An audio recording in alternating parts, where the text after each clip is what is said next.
In the top stories, Prime Minister Douglas notes the dramatic drop in infant mortality rate in the Federation. A Guyanese pilot arrested for dodging the U.S. financial system, and a woman and a child are killed in a gas explosion in Mexico. Good afternoon and welcome to ZIZ's midday newscast for January 30, 2015. I'm Jason Davis. Now for a look at the news in detail.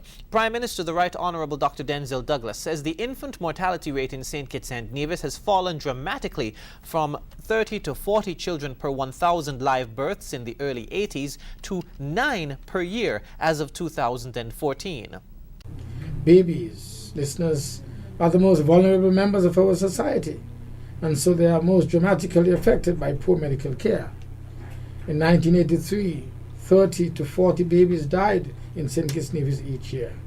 Today, this number is dramatically down in single digits, in keeping with the rates in the most advanced nations on earth.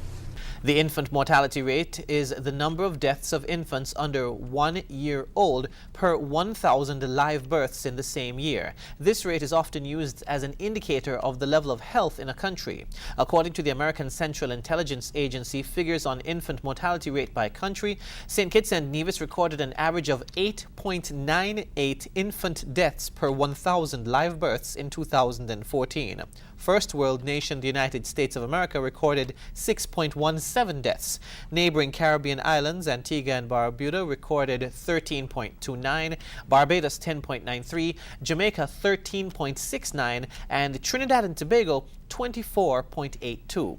Monaco and Japan are among the lowest in the world at 1.81 and 2.13 respectively, in stark contrast to Afghanistan, Mali and Somalia, which recorded infant mortality rates in 2014 of 117.23, 104.34 and 100.14 respectively.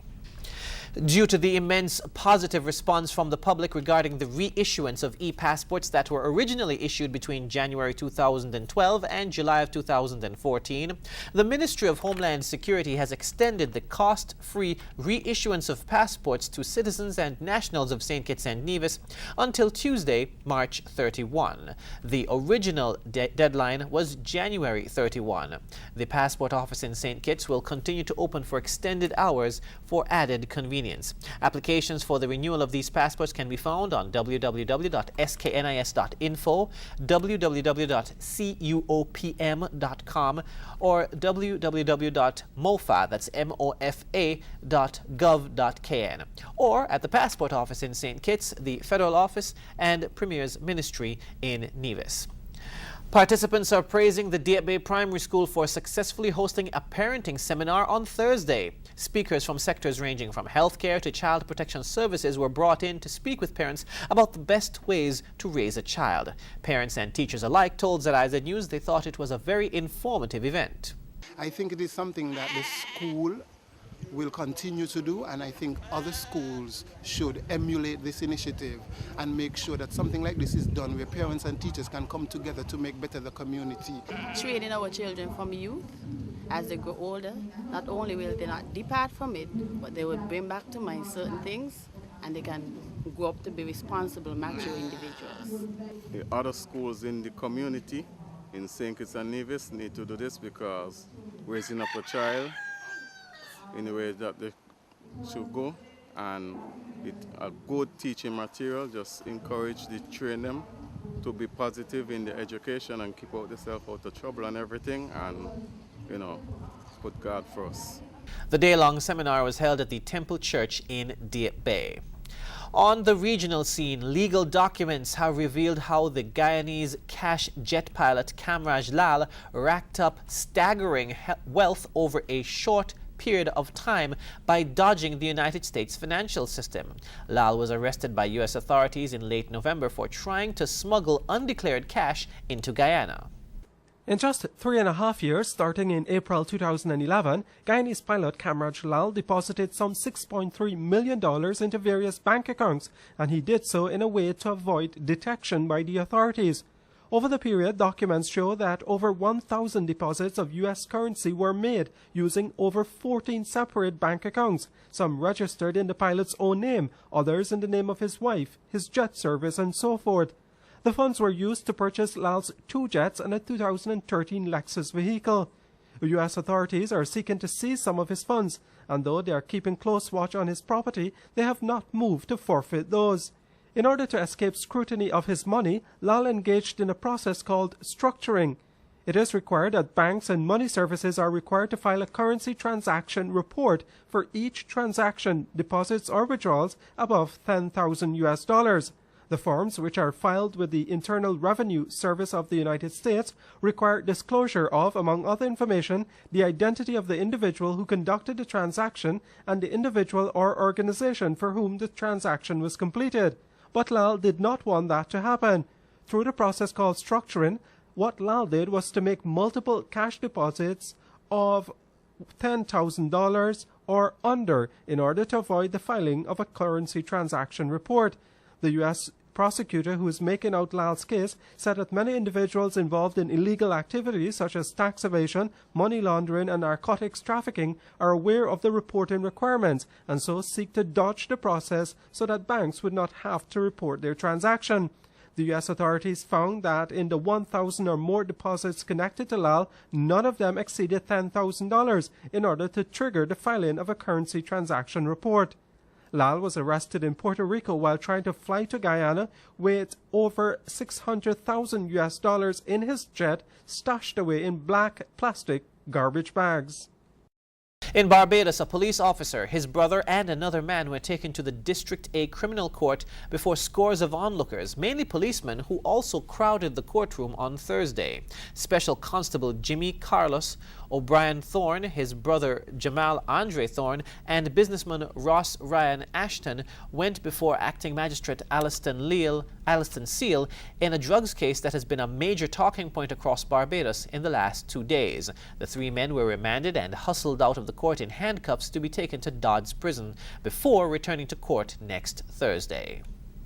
On the international scene, a woman and a child were killed after a gas explosion tore through a maternity hospital on the western edge of Mexico City, the capital's mayor said, revising an earlier announced death toll. Pavitra George reports.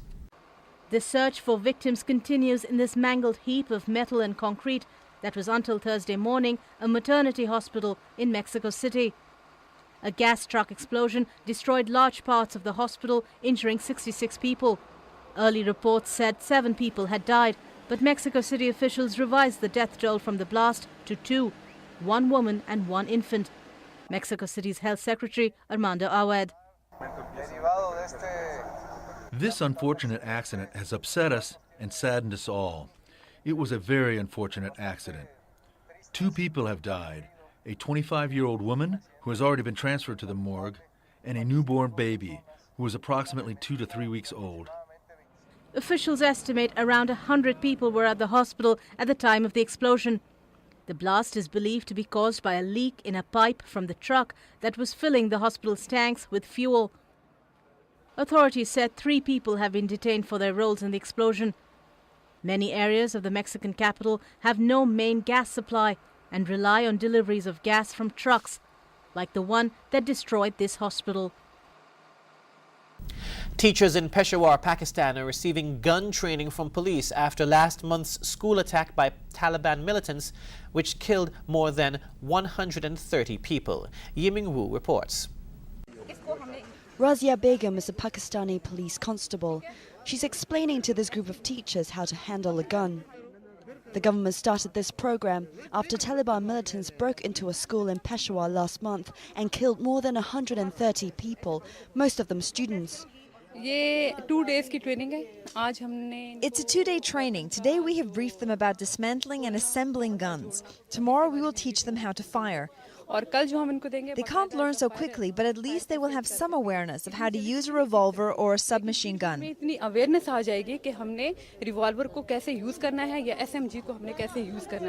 Police say a few students and security guards will also be trained and issued firearm licenses. nowadays it has become very important. The training should be made compulsory now.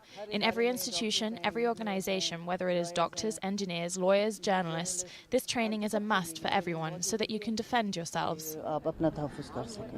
Police has said institutions can contact them if they want arms training for their staff, though some have condemned the idea of guns in the classroom. Turning now to the weather, today will be partly sunny with a chance of increased cloudiness with isolated showers. Tonight, expect partly cloudy conditions with possible overnight showers. A trough of low pressure near the northern eastern Caribbean islands will continue to cause cloudiness and occasional showers across northern Hispaniola and Puerto Rico today and tonight could couple with daytime heating to produce a few afternoon showers across the Virgin and Leeward Islands. However, low moisture levels are evident, and this will ensure that possible shower activity will be kept to a minimum. And that wraps up the ZIZ Midday newscast. Join us this evening for these stories and more in detail. Thank you for watching. I'm Jason Davis.